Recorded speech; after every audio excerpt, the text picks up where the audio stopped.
خود پر بھی خرچ کیجیے۔ حضرت مالک بن نضلہ جشمی رضی اللہ عنہ کہتے ہیں، میں نے عرض کیا، اے اللہ کے رسول صلی اللہ علیہ وآلہ وسلم، ایک ایسا آدمی ہے جس کے پاس سے میں گزرتا ہوں تو وہ میری ضیافت نہیں کرتا، اور وہ بھی کبھی کبھی میرے پاس سے گزرتا ہے، کیا میں اس سے بدلہ لوں؟ آپ صلی اللہ علیہ وآلہ وسلم نے فرمایا، نہیں، بلکہ اس کی ضیافت کرو۔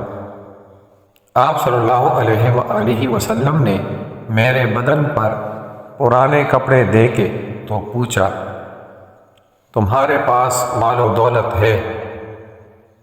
میں نے کہا، اللہ نے مجھے ہر قسم کا مال، اونٹ اور بکری عطا کی ہے۔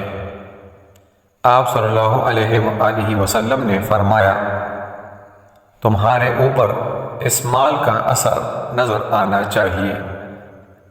اللہ ہمیں قرآن و حدیث پر عمل کرنے کی توفیق عطا فرمائے، آمین یا رب العالمین۔